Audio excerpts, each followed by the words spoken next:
لیلا یہ بات اچھی طرح جانتی تھی کہ پریوں کے کچھ گروہ ایسے ہوتے ہیں جو دنیا میں آنے والے ہر بچے کو اپنے قبیلے میں شامل کرنا چاہتے ہیں، اور اپنے اس مقصد میں کامیاب ہونے کے لیے وہ ہر ممکن کوشش کرتے ہیں۔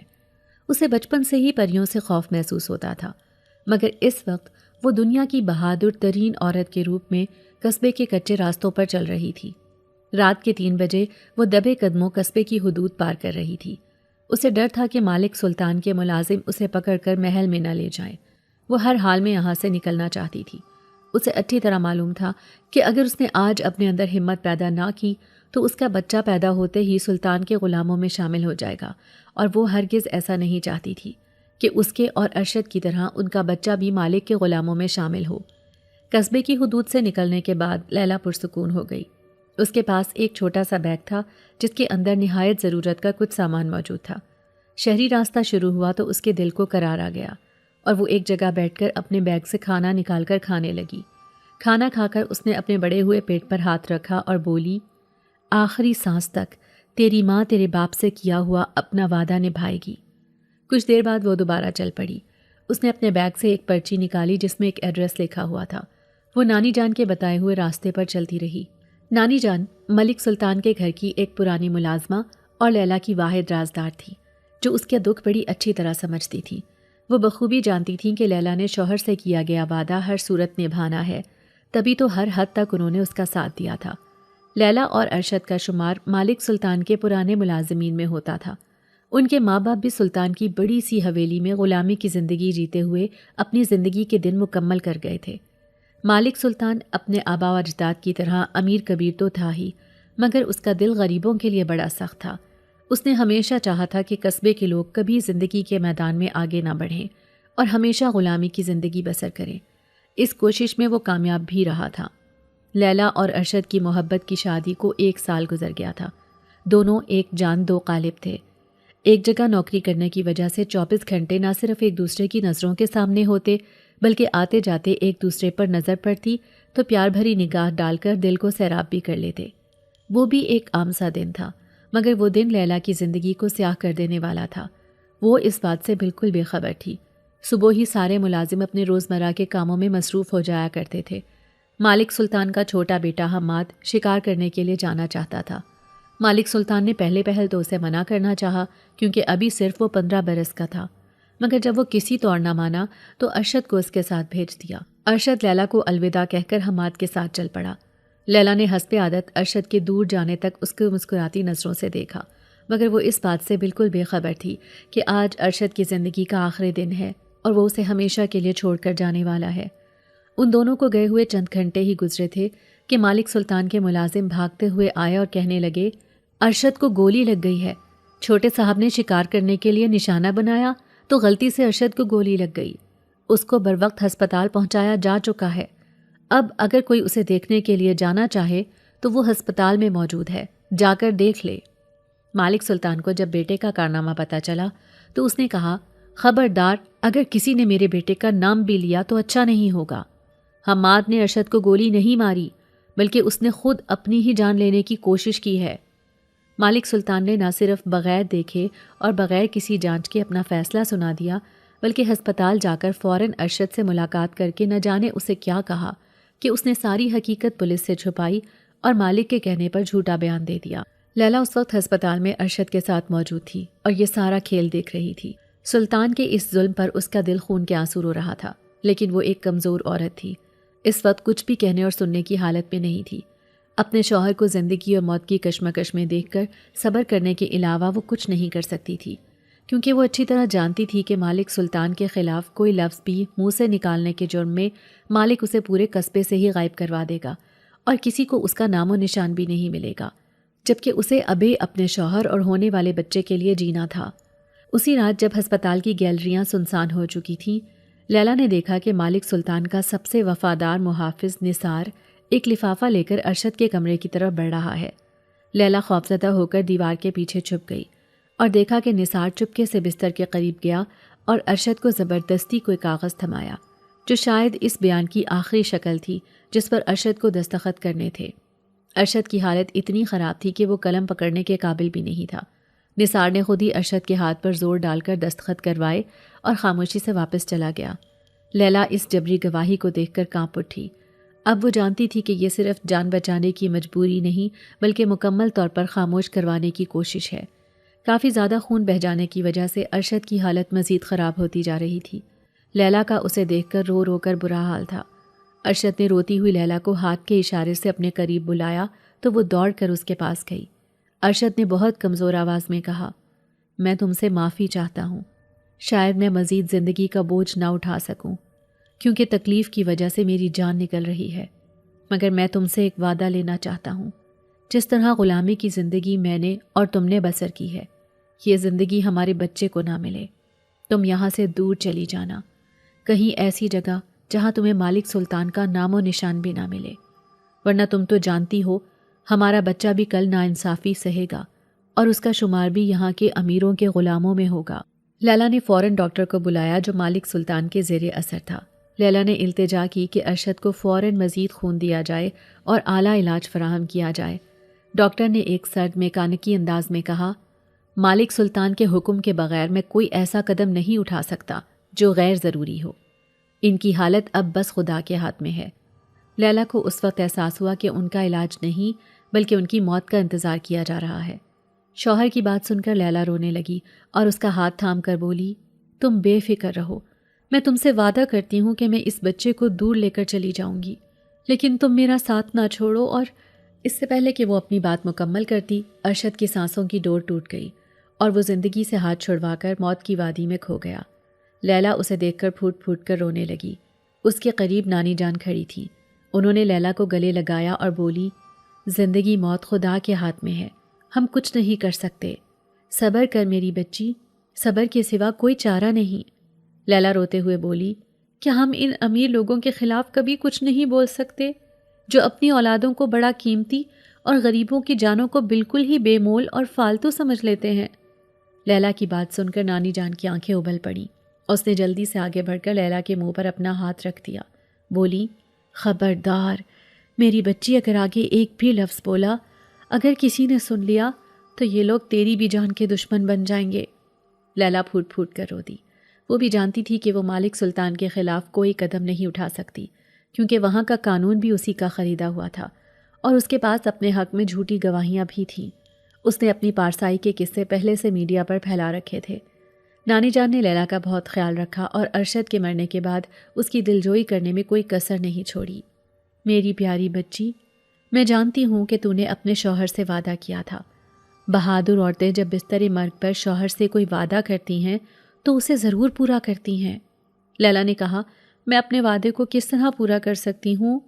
نانی جان نے اسے سمجھایا، اپنے ہونے والے بچے کو یہاں سے دور لے جا اور کبھی واپس مڑ کر مت دیکھنا۔ انہوں نے اسے قصبے کی حدود سے نکلنے میں بہت مدد دی تھی۔ نہ صرف اسے رات کے اندھیرے میں قصبے سے باہر نکالا بلکہ اسے شہر میں اپنی ایک بچپن کی دوست کے گھر رہنے کے لیے بھیج دیا۔ لیلا نے وہاں پہنچ کر نانی جان کا دیا ہوا خط ان کی دوست کو دکھایا تو عائشہ نامی اس عورت نے اسے اپنے گھر رکھ لیا، مگر وہ ایک تیز مزاج کی عورت تھی۔ اس نے لیلا سے صاف کہہ دیا کہ بچہ پیدا ہونے کے بعد وہ اسے اس گھر میں نہیں رکھے گی، اسے اپنا دوسرا ٹھکانہ تلاش کرنا ہوگا۔ عائشہ کا گھر چھت پر بنا ہوا تھا۔ گھر کے نچلے حصے میں گودام تھا جہاں سے رات کے وقت عجیب و غریب آوازیں آتی رہتی تھیں۔ لیلا کو پہلی رات بڑا خوف محسوس ہوا۔ وہ صبح اٹھی تو اس نے عائشہ سے ذکر کیا تو وہ بولی، پریشان ہونے کی ضرورت نہیں ہے، میں یہاں 50 برس سے رہ رہی ہوں، آج تک مجھے ان لوگوں نے کوئی نقصان نہیں پہنچایا۔ تم تو جانتی ہو میرا اس دنیا میں کوئی نہیں ہے، میرا گزارا اس گودام سے آنے والے کرائے سے ہی ہوتا ہے، اس لیے کبھی بھول کر بھی اس آسیب کا ذکر کسی سے مت کرنا، ورنہ کوئی یہاں نہیں رکے گا اور میری جگہ ویران ہو جائے گی۔ یہاں سے حاصل ہونے والی آمدنی سے ہی تو میں اپنا گزارا کرتی ہوں۔ لیلا اس کی بات اچھی طرح سمجھ چکی تھی۔ 2 ماہ بعد لیلا نے ایک پیاری سی بیٹی کو جنم دیا جس کا نام اس نے سعدیہ رکھ دیا۔ سعدیہ بہت خوبصورت بچی تھی۔ اسے پانے کے بعد لیلا بہت فکر مند رہنے لگی تھی کیونکہ اس کی زندگی اب عجیب و غریب واقعات سے بھر چکی تھی۔ رات کے وقت اسے ایسا محسوس ہوتا جیسے کمرے میں اس کے علاوہ بھی کوئی موجود ہے جو سعدیہ پر نظر رکھے ہوئے ہے۔ ایک دن صبح لیلا نے دیکھا کہ سعدیہ کی چھوٹی انگلی میں ایک نایاب چاندی کی انگوٹھی پڑی ہے۔ جو اسے ارشد نے شادی کی پہلی سالگرہ پر دی تھی اور جو اس نے ہمیشہ اپنی الماری میں چھپا کر رکھی تھی۔ لیلا نے جلدی سے وہ انگوٹھی اس کی انگلی سے نکالی اور اسے دوبارہ الماری میں رکھ دیا۔ وہ ابھی اس معمے کو سمجھ ہی رہی تھی کہ شام کو جب وہ سعدیہ کو گود میں لے کر بیٹھی تھی تو اس انگوٹھی کو دوبارہ بچی کے گلے میں دھاگے کے ساتھ بندھا پایا۔ لیلا نے خوف سے کانپتے ہوئے انگوٹھی ہٹا دی اور اسے اپنے ہاتھ میں پکڑ لیا۔ وہ جان گئی تھی کہ یہ وہ جن ہے جو ان کی زندگی میں بار بار دخل دے رہا ہے۔ اس کا مطلب تھا کہ وہ جن صرف بچی پر نظر نہیں رکھ رہا بلکہ گھر کے اندرونی حالات سے بھی آگاہ ہے۔ اس رات بھی وہ سعدیہ کو سلا کر سوئی تو کوئی دبے قدموں کمرے میں چلا آیا۔ لیلا کی فوراً آنکھ کھل گئی۔ اس نے دیکھا کہ ایک جن ذات سعدیہ کے اوپر جھکا ہوا ہے۔ لیلا کی جان نکل گئی۔ وہ تیزی سے سعدیہ کی طرف بڑھی اور اسے اٹھا کر سینے سے لگا لیا۔ ننھی سی سعدیہ بے خبر سو رہی تھی جبکہ لیلا کے تو جیسے جسم سے جان ہی نکل گئی۔ لیلا کو باخبر پا کر جن ذات بڑی تیزی سے کمرے سے باہر نکل گیا۔ اس وقت اسے صرف اپنی بیٹی کی فکر تھی۔ اس کے دل سے ہر ڈر اور خوف نکل چکا تھا۔ ایک ماں جب اپنے بچے کی حفاظت کرنے کی ٹھان لیتی ہے تو پھر اس سے بڑھ کر بہادر کوئی نہیں ہوتا۔ لیلا جن کے پیچھے دوڑی جیسے وہ آج سارا حساب بے باک کرنا چاہتی ہے۔ ایک سایہ سا لیلا کے آگے دوڑ رہا تھا جبکہ وہ اس کے پیچھے دیوانہ وار چلتے ہوئے کہہ رہی تھی، رک جاؤ، ارے میں کہتی ہوں رک جاؤ، تم آخر میری بیٹی کے پیچھے کیوں پڑ گئے؟ تمہیں ہمارا پیچھا چھوڑنا ہوگا۔ جس طرح ہم تمہاری زندگی میں دخل اندازی نہیں کرتے اسی طرح تم بھی ہماری زندگی میں دخل انداز مت ہو۔ لیلا نے غصے سے کہا تو جن نے پلٹ کر اس کی طرف دیکھا اور مسکراتے ہوئے بولا، ہم کسی کی زندگی میں دخل اندازی نہیں کر رہے ہیں، ابھی تو ہمارا انتقام لینے کا وقت قریب آیا ہے، تم بے فکر رہو، ہم بس اپنی سعدیہ کو لے کر چلے جائیں گے، اسے کوئی نقصان نہیں پہنچے گا، بے فکر رہو۔ جن یہ کہہ کر ہوا میں تحلیل ہو گیا مگر لیلا کی دنیا تہو بالا کر گیا۔ اس پوری دنیا میں ایک وہی تو تھی اس کے جینے کا سہارا، اور اب جنات مصیبت بن کر ان دونوں کی زندگی میں داخل ہو گئے تھے، اور انتقام کے بارے میں تو وہ بالکل بے خبر تھی۔ آخر وہ کس انتقام کا ذکر کر کے گیا تھا؟ لیلا پوری رات کھلی آنکھوں سے یہی بات سوچتی رہی۔ اس گھر کے علاوہ کسی دوسری جگہ بھی نہیں جا سکتی تھی۔ عائشہ نے اب اسے ہمیشہ کے لیے اپنے گھر رکنے کی اجازت دے دی تھی۔ وہ مزاج کی تیز ضرور تھی مگر دل کی بری ہرگز نہیں تھی۔ اس نے ہر طرح سے لیلا کا خیال رکھا تھا اور ننھی سی سعدیہ بھی اسے اپنی جان سے زیادہ پیاری ہو گئی تھی، جس کے پیدا ہونے کے بعد نہ صرف اس کا اکیلا پن دور ہو گیا تھا بلکہ وہ گھنٹوں اس کے ساتھ کھیل کر اپنا دل بہلاتی تھی۔ وہ زیادہ تر بیمار رہتی تھی، یہی وجہ تھی کہ لیلا اسے کوئی پریشانی نہیں دینا چاہتی تھی، سو اس نے جنات کا ذکر عائشہ سے نہیں کیا تھا۔ ویسے بھی عائشہ نے خود جنات کا ذکر کرنے سے سختی سے منع کیا تھا۔ یہ بات علاقے میں پھیل جاتی تو نیچے کوئی کرایہ دار نہ رکتا۔ ایک رات لیلا کو گودام سے کچھ سرگوشیوں کی آوازیں آئیں۔ وہ آوازیں ایسی تھیں جیسے بہت سے لوگ ایک ساتھ بیٹھے کوئی اہم منصوبہ بنا رہے ہوں۔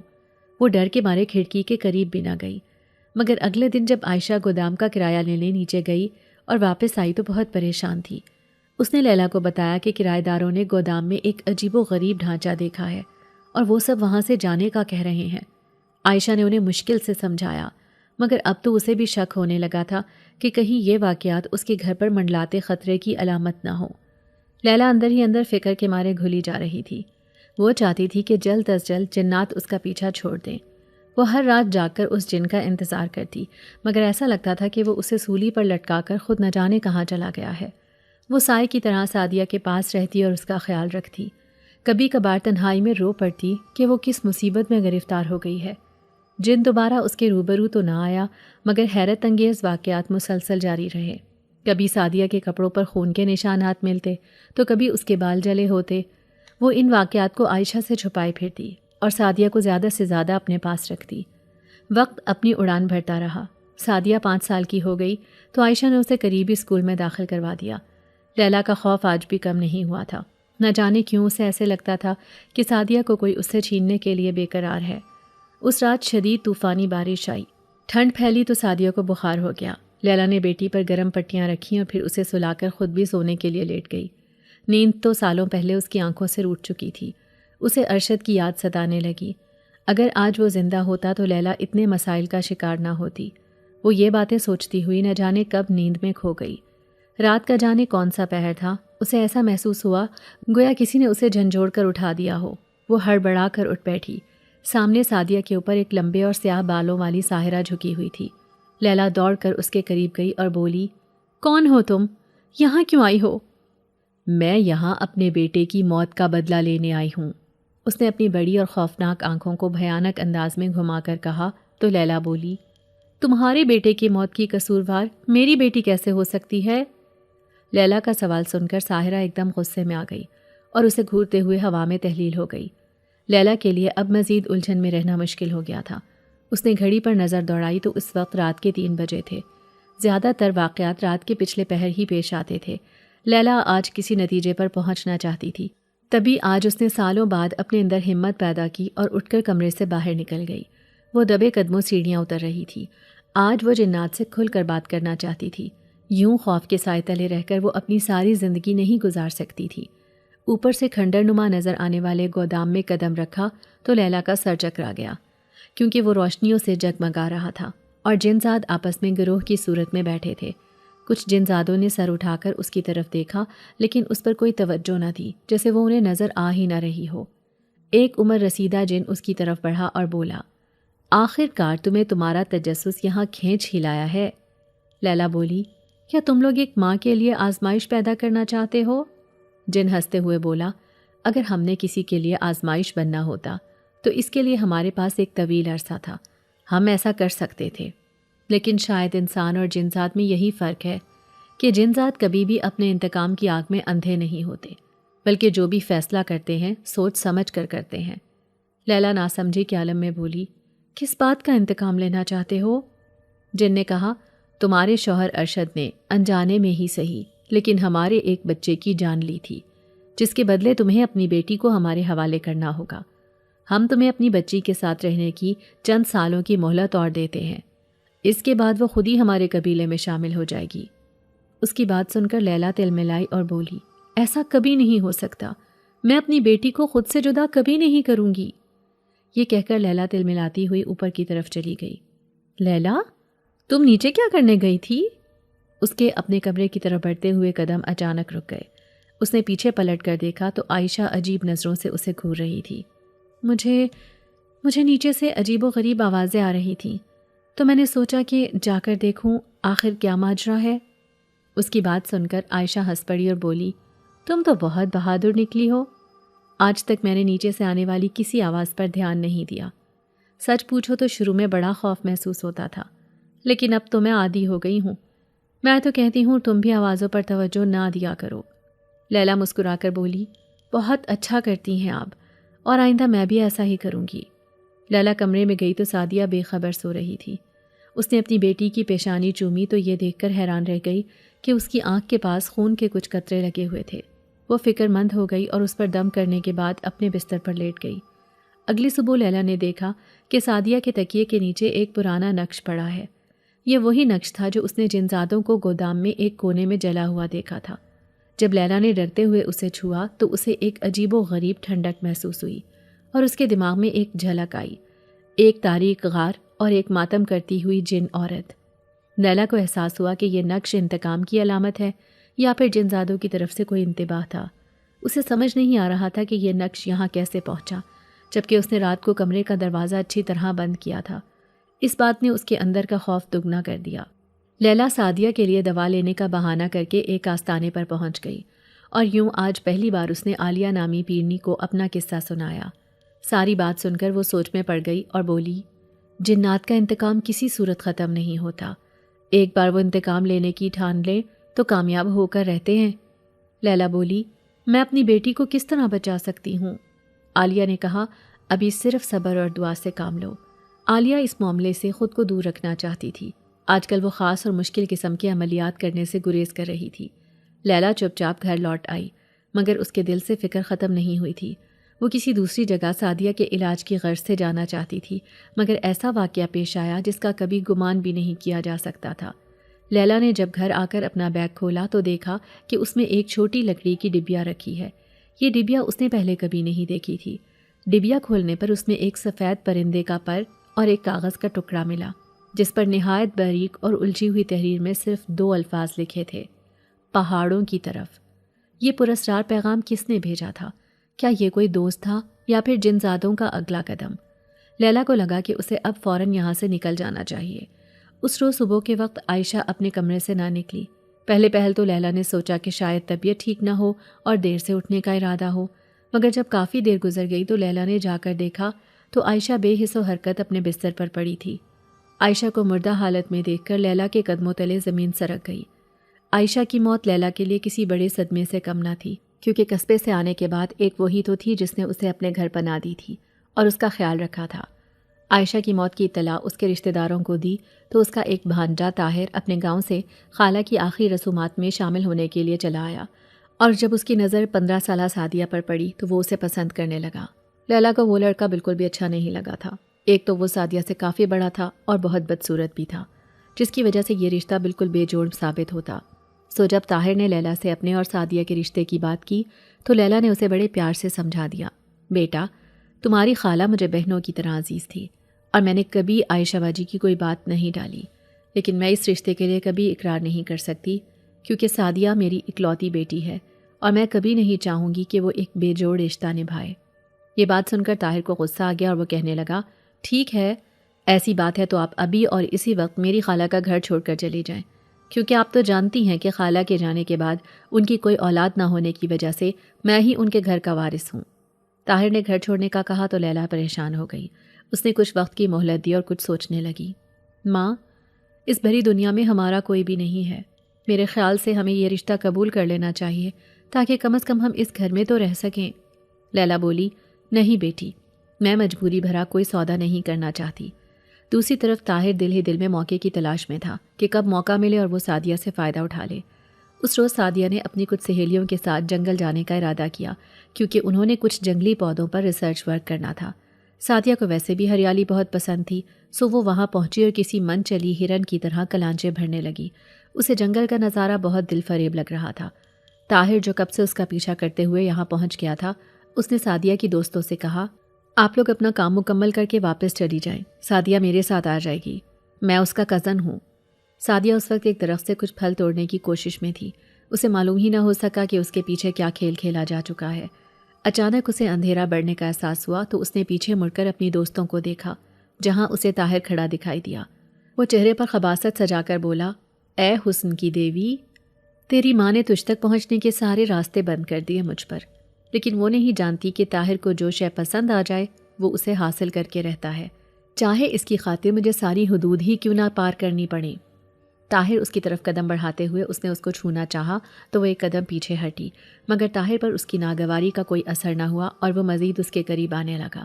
سعدیہ کے پاس اب کوئی چارہ نہ بچا تھا، سو وہ ایک ہی جست میں طاہر کو پاؤں مار کر پیچھے دھکیلتی ہوئی درخت پر چڑھ گئی۔ درخت پر سوتے ہوئے جنزاد کی آنکھ کھل گئی اور جیسے ہی اس نے اپنے قریب ایک حسین دوشیزہ کو پایا، اس کے دل کی کلی کھل گئی۔ دوسری طرف خوفزدہ سی سعدیہ کا حال بھی مختلف نہ تھا۔ وہ دونوں پہلی نظر کی محبت کا شکار ہو گئے۔ معاف کیجیے گا، آپ کے آرام میں خلل پیدا ہوا، دراصل میں اپنی عزت بچانے کی خاطر یہاں آئی ہوں۔ جنزاد نیچے اترا۔ طاہر نے اسے دیکھ کر دوڑ لگا دی۔ جنزاد نے سعدیہ کا ہاتھ تھام کر اسے نیچے اتارا اور بولا، جو لڑکی اپنی عزت بچانے کی خاطر جان پر کھیل جاتی ہے، دلوں پر حکومت کرتی ہے۔ اس کی بات سن کر سعدیہ مسکرا دی۔ مجھے لگتا ہے کہ میری دوستیں اپنے گھر چلی گئی ہیں، مجھے اب جانا چاہیے، رات کے اندھیرے میں مجھے راستہ دکھائی نہیں دے گا۔ جنزاد بولا، فکر مند ہونے کی بالکل ضرورت نہیں ہے، میں تمہیں گھر چھوڑ کر آتا ہوں۔ وہ اس کا ہاتھ تھام کر اسے اپنے ساتھ لیے چلنے لگا۔ دوسری طرف لیلا سعدیہ کی غیر موجودگی سے فائدہ اٹھانا چاہ رہی تھی۔ وہ ایک عامل سے کچھ تعویذ لائی تھی جنہیں قبرستان میں دبانا تھا، سو وہ سعدیہ کے جانے کے بعد قبرستان چل پڑی تاکہ سعدیہ کی طرف بڑھنے والے جنات کو جلا کر راکھ کر سکے۔ اس نے دبے قدموں قبرستان میں قدم رکھا اور ایک پرانی قبر ڈھونڈ کر اس میں تعویذ دبائے۔ اس وقت جنزاد سعدیہ کا ہاتھ تھامے چل رہا تھا اور جیسے ہی تعویذ دفن ہوئے، جنزاد کی حالت بری ہو گئی۔ اس کا سر چکرایا اور وہ گول گھوم گیا۔ خیر تو ہے؟ سعدیہ بولی تو تکلیف کے مارے جنزاد کے منہ سے ایک لفظ بھی نہ نکلا اور وہ محض سر ہلا کر رہ گیا۔ وہ سعدیہ کو گھر چھوڑ کر واپس چلا گیا، مگر ساتھ ہی سعدیہ کا دل بھی چرا لے گیا تھا۔ جب جنزاد واپس جنگل پہنچا تو اسے احساس ہوا کہ جو نقش اس نے سعدیہ کے بستر کے پاس چھوڑا تھا وہ اب سفید پرندے کے پر کے ساتھ مل کر نئے انداز میں چمک رہا ہے۔ یہ اس بات کی علامت تھی کہ لیلا کا عمل کامیاب نہیں ہوا، بلکہ اس نے ان کے درمیان جذباتی تعلق کو مزید مضبوط کر دیا ہے۔ جنزاد سمجھ گیا کہ اب معاملہ صرف انتقام کا نہیں رہا بلکہ محبت کا بھی ہو چکا ہے، اور لیلا کے یہ تعویذ ان کے رشتے کی راہ میں محض ایک معمولی رکاوٹ ثابت ہوں گے۔ آج کئی سال بعد لیلا پرسکون نیند سو رہی تھی۔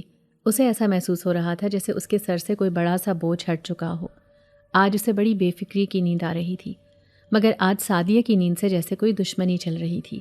اس نے لاکھ کوشش کی، لیکن جیسے ہی آنکھیں بند کرتی جن ذات کا چہرہ اس کی آنکھوں میں گھوم جاتا۔ اس کے چہرے پر پھیل جانے والی تکلیف نے سعدیہ کی نیند اڑا دی تھی اور وہ بے چینی سے رات بھر کروٹیں بدلتی رہی۔ اسی وقت دروازے پر دستک ہوئی تو سعدیہ نے ایک نظر ماں کو دیکھا جو بے خبر سو رہی تھی۔ اس نے سوچا کہ ماں کی نیند خراب نہ ہو، سو اٹھ کر دروازہ کھولا تو سامنے طاہر اپنے چہرے پر خباثت پھیلائے کھڑا تھا۔ اس سے پہلے کہ سعدیہ کچھ کہتی، اسے ایک شدید خواب یاد آیا جو اس نے چند لمحے قبل دیکھا تھا۔ جنزاد شدید تکلیف میں تھا اور اسے بتا رہا تھا کہ طاہر اس گھر کے لیے بڑے خطرے کی علامت ہے۔ یہ خواب ایک انتباہ تھا۔ تمہاری ہمت کیسے ہوئی رات کے اس پہر ہمارے دروازے تک پہنچنے کی؟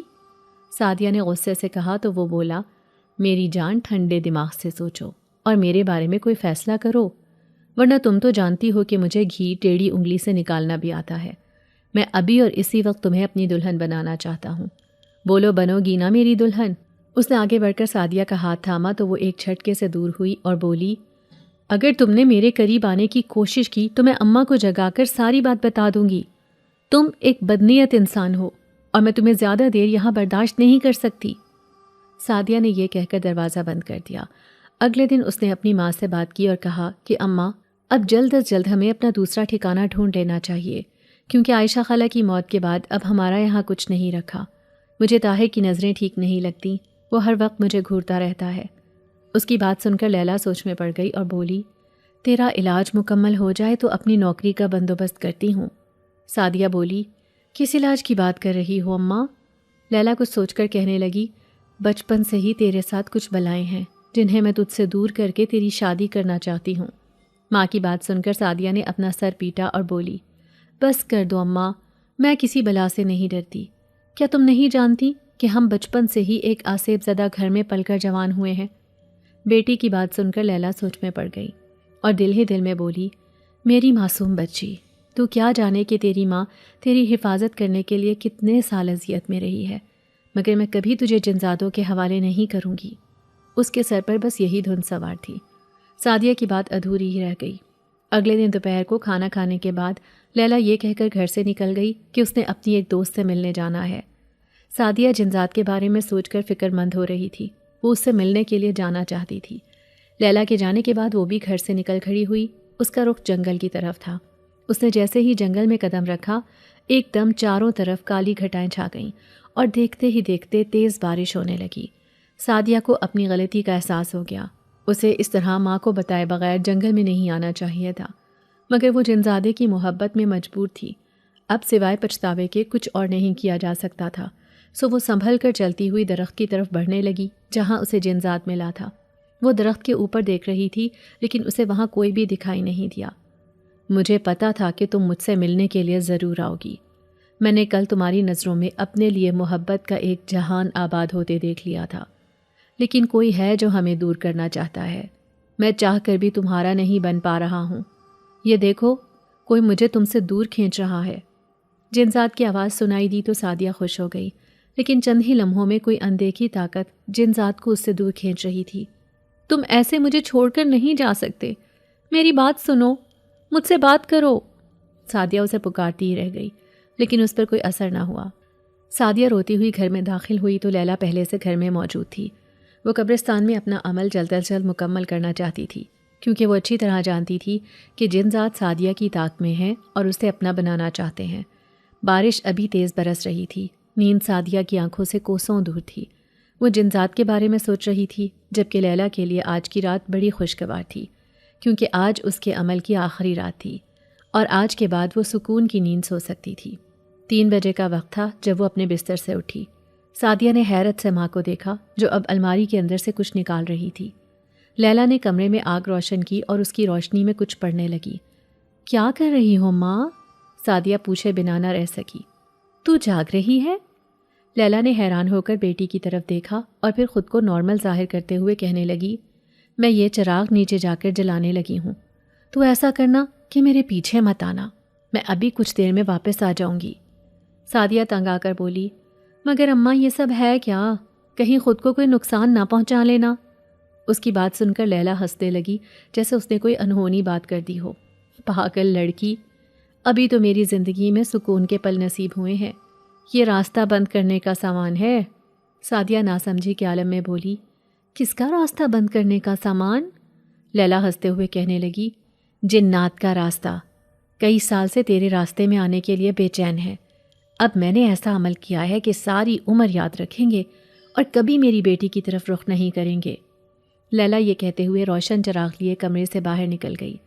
در حقیقت یہ چراغ ایک جادوئی چراغ تھا جو بارش میں بھی نہیں بجھا، اور لیلا اسے لیے نیچے گودام میں چلی آئی۔ سعدیہ کو چند لمحوں میں سارا معاملہ سمجھ آ گیا۔ اس کے لیے یہ بات کسی گہرے صدمے سے کم نہ تھی کہ جنزادے کو اس سے دور کرنے والی کوئی اور نہیں بلکہ اس کی اپنی ماں تھی۔ اس کا دل بند ہونے لگا۔ اس کا جی چاہا کہ دوڑ کر جائے اور چراغ کو بجھا دے تاکہ اس کی محبت اس سے دور نہ جائے۔ وہ دوڑ پڑی۔ وہ اچھی طرح جانتی تھی کہ آج اگر ہمت سے کام نہ لیا تو ساری عمر پچھتاوے کی نظر ہو جائے گی۔ وہ محبت کو روک نہیں پالنا چاہتی تھی۔ نیچے اندھیرا پھیلا ہوا تھا جیسے کھنڈر کوئی صدیوں سے ویران پڑا ہو۔ سعدیہ کو خوف محسوس ہو رہا تھا مگر اس وقت اسے صرف چراغ گل کرنا تھا۔ تو یہاں کیوں آئی ہے؟ لیلا نے سعدیہ کو گھور کر کہا۔ ماں اوپر چلتے ہیں، یہ چراغ مجھے ٹھیک نہیں لگتا۔ یہ کہہ کر سعدیہ نے جیسے ہی چراغ کو چھوا وہ بند ہو گیا اور ساتھ ہی لیلا کی طبیعت خراب ہونے لگی۔ وہ عجیب طرح سے سانس لے رہی تھی۔ سعدیہ کو پچھتاوا سا ہونے لگا۔ وہ ماں کو بمشکل سنبھالے اوپر لے آئی۔ تو نے اچھا نہیں کیا سعدیہ، تو بڑی بے حیا نکلی۔ اپنی ماں کی سالوں کی محنت مٹی میں دفن کر دی۔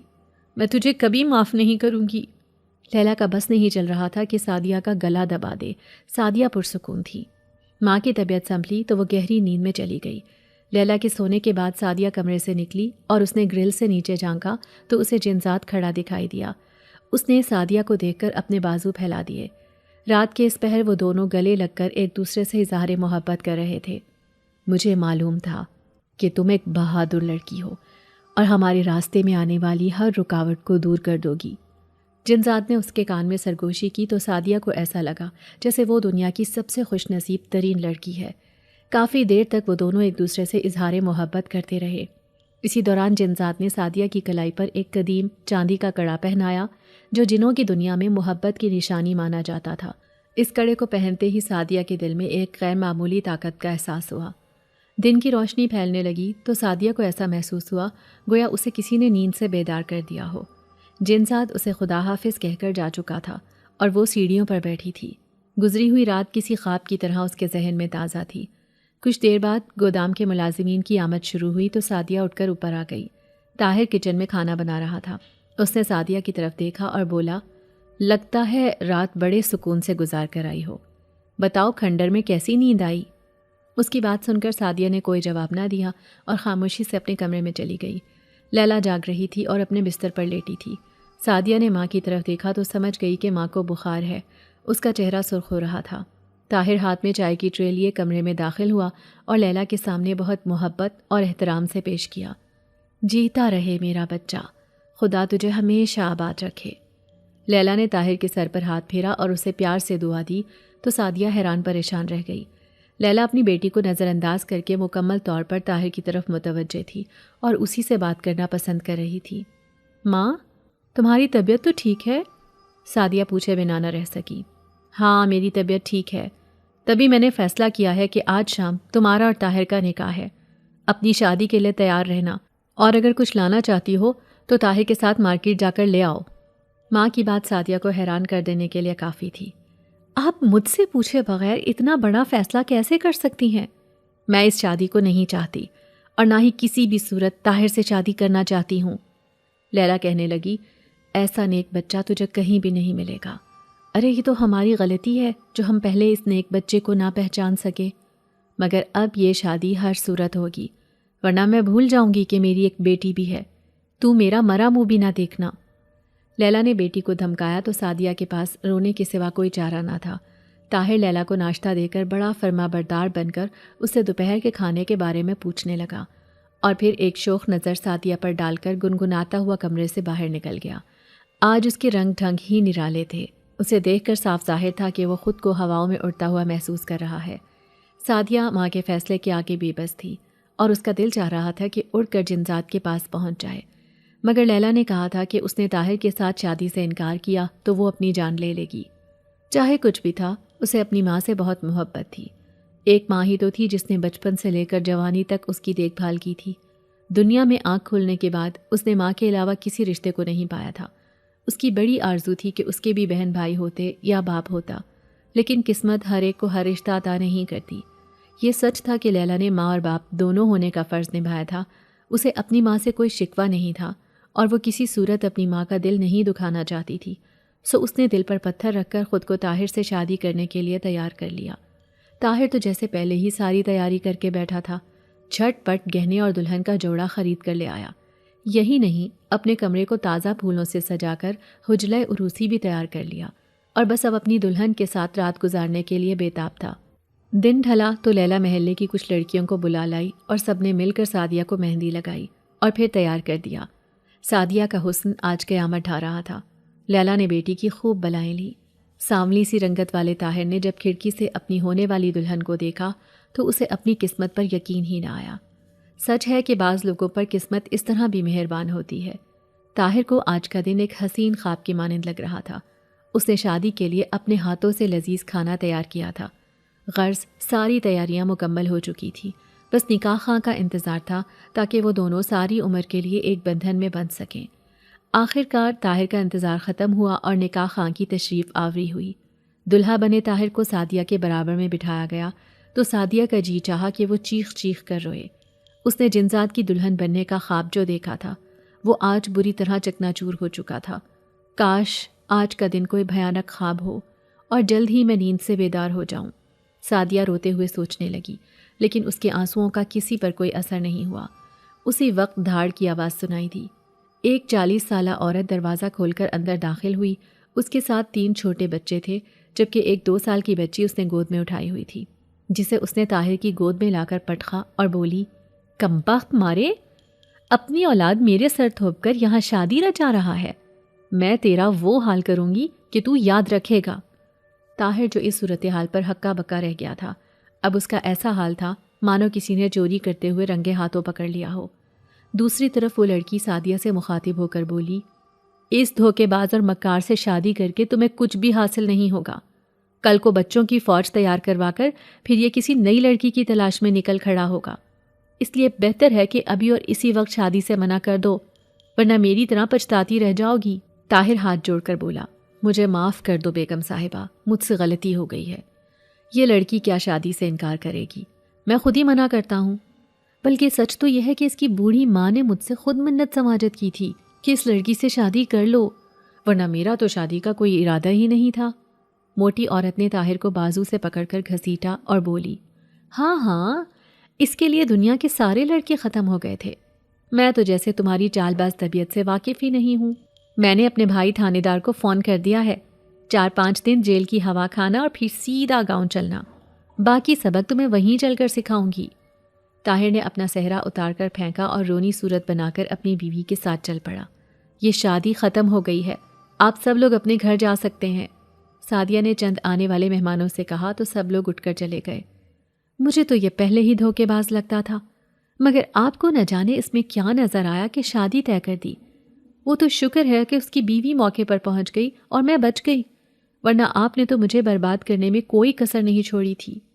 سب کے جانے کے بعد ہی سعدیہ ماں سے ناراض ہونے لگی، جبکہ لیلا خود کو بیٹی کا مجرم سمجھ رہی تھی۔ اس سے پہلے کہ وہ بیٹی کو کوئی جواب دیتی، ایک تیز خوشبو نے پورے گھر کو اپنی لپیٹ میں لے لیا۔ سعدیہ حیران سی ادھر ادھر دیکھنے لگی۔ کچھ ہی دیر کے بعد جنزاد جنات کے پورے ٹولے کے ساتھ گھر کے اندر داخل ہوا۔ اس کے چہرے پر گہری مسکراہٹ تھی۔ تم لوگ میری بیٹی کو لینے کے لیے آئے ہو؟ لیلا ان کے سامنے کھڑے ہو کر ڈرتے ہوئے بولی تو جنات کا سردار بولا، ہم سعدیہ بیٹی کا ہاتھ اپنے بیٹے کے لیے مانگنے آئے ہیں، کیا تمہیں یہ رشتہ قبول ہے؟ جنزادے کے باپ کی یہ بات سن کر لیلا سکتے میں آ گئی اور بولی، انتقام؟ تم میری بیٹی سے انتقام لینا چاہتے ہو نا؟ سردار بولا، ہم نے تمہاری بیٹی سے انتقام لینا ملتوی کر دیا ہے، کیونکہ جو کیا تھا وہ اس کے باپ نے کیا تھا، اس کا کوئی قصور نہیں ہے۔ اور اب یہ لڑکی صرف اور صرف ہمارے بیٹے کی خوشی ہے اور ہم اپنے بیٹے کی خوشی کا بہت احترام کرتے ہیں۔ لیلا ہذیانی انداز میں بولی، نہیں نہیں، تم جھوٹ کہہ رہے ہو، بھلا ایک جن زادہ کسی انسان لڑکی کو کیسے پسند کر سکتا ہے؟ ایک جن زادی آگے بڑھی اور بولی، یہ دنیا ایک عجائب خانہ ہے اور یہاں ناممکنات ممکن میں بدل جاتے ہیں۔ کیا تم فیصلے کا اختیار اپنی بیٹی کو دینا چاہو گی؟ لیلا نے سعدیہ کی طرف دیکھا اور بولی، کیا تم ایک جنزاد کی دلہن بننا پسند کرو گی؟ سعدیہ نے سر جھکا کر اقرار میں سر ہلایا تو لیلا نہ چاہتے ہوئے بھی سعدیہ اور جنزاد کے نکاح کے لیے مان گئی۔ نکاح کے بعد سعدیہ اور لیلا پھوٹ پھوٹ کر رونے لگیں۔ لیلا کے لیے بیٹی کو خود سے دور کرنا بہت مشکل تھا، مگر ہر ماں کی طرح اسے بھی بیٹی کو رخصت کرنے کا کڑوا گھونٹ بھرنا پڑا۔ رخصتی سے پہلے سعدیہ نے اپنی ماں کا ہاتھ پکڑا اور وہ نایاب چاندی کی انگوٹھی اس کی ہتھیلی پر رکھ دی جو اسے غیر معمولی طور پر ملتی رہی تھی۔ ماں، مجھے شک ہے کہ یہ صرف ایک انگوٹھی نہیں بلکہ جنزادوں کے انتقام کی کہانی کا کوئی حصہ ہے۔ اسے اپنے پاس رکھنا اور اس کا راز جاننے کی کوشش کرنا۔ ہو سکتا ہے ہمارے باپ دادا کے درمیان تعلقات کی کوئی کہانی اس میں چھپی ہو۔ لیلا نے روتے ہوئے انگوٹھی تھام لی اور اپنی بیٹی کو گلے لگا لیا۔ سعدیہ نے جاتے ہوئے ماں سے کہا، میرے لیے پریشان مت ہونا ماں، جنزاد میری محبت ہے اور میں اپنی محبت کو پا کر بہت خوش ہوں۔ یہ شہر ختم ہونے کے بعد جو پہلا گاؤں شروع ہوتا ہے، وہاں خالی میدان کے ساتھ جو جنگل ہے نا، وہاں ہماری پہلی ملاقات ہوئی تھی اور میں بھی شادی کے بعد وہیں لال حویلی میں رہوں گی، مجھ سے ملنے ضرور آنا۔ سعدیہ نے جاتے ہوئے ماں کے گلے لگ کر کہا تھا۔ لیلا کے لیے بیٹی کی رخصتی کے بعد کی زندگی ویران سی ہو گئی تھی۔ وہ ہر وقت اس کی یاد میں اداس پڑی رہتی اور در و دیوار کو تکتی رہتی۔ نہ جانے کیا وجہ تھی کہ اس کے دل و دماغ سے یہ بات محو ہی نہیں ہوتی تھی کہ جنزادوں نے سعدیہ کا رشتہ انتقام کی آڑ میں طلب کیا ہے۔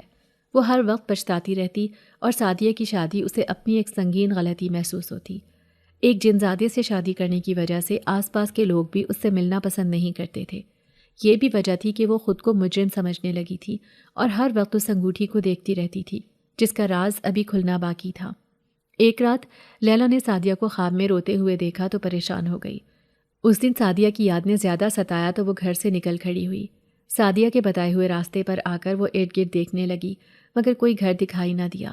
آخر کار ایک راہگیر سے پوچھ بیٹھی، بیٹا، یہاں جنزادوں کا گھر کہاں ہے؟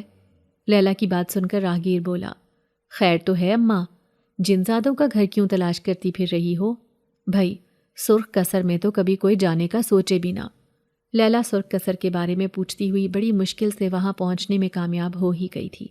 بڑے سے دروازے سے اندر داخل ہوئی تو کئی ملازم جنزادوں نے اسے جھک کر سلام کیا اور پھر اسے مہمان خانے میں بٹھایا گیا۔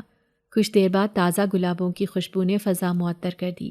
لیلا نے سر اٹھا کر دیکھا تو مبہوت رہ گئی۔ سعدیہ جنزاد کی بازو کے گھیرے میں کمرے کے اندر داخل ہوئی تھی اور ماں کو سامنے پا کر دوڑتی ہوئی آ کر گلے لگ گئی۔ ماں، میں نے تمہیں بہت یاد کیا۔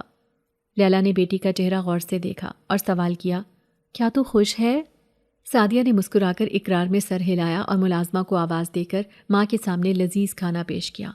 اس روز لیلا کو بیٹی کی شان و شوکت دیکھ کر اس بات کا یقین ہو گیا کہ یہ شادی انتقام کے لیے نہیں بلکہ دو محبت کرنے والے دلوں کا ملن تھی۔ وہ اس روز کے بعد بھی کئی بار بیٹی سے ملنے گئی، مگر کہتے ہیں کہ سعدیہ نے دوبارہ انسانی دنیا کا رخ نہیں کیا۔ حتیٰ کہ 3 سال بعد لیلا کی موت واقع ہوئی تو بھی سعدیہ نہیں آئی، جبکہ لیلا آخری وقت تک بیٹی سے ملنے سرخ قصر جاتی تھی اور لوگوں کو اپنی بیٹی کی شان و شوکت کے قصے سنایا کرتی تھی، مگر آج تک سرخ قصر لوگوں کی نظر میں ایک کھنڈر کے سوا اور کچھ نہیں ہے۔ قریبی گاؤں کے لوگوں کو چاند کی 14ویں رات کو اکثر سرخ قصر سے کسی لڑکی کے ہنسنے اور پائل چھنکانے کی آواز آتی ہے۔ کئی سال گزرنے کے بعد بھی سعدیہ کی کہانی لوگوں کے ذہنوں میں تازہ ہو جاتی ہے۔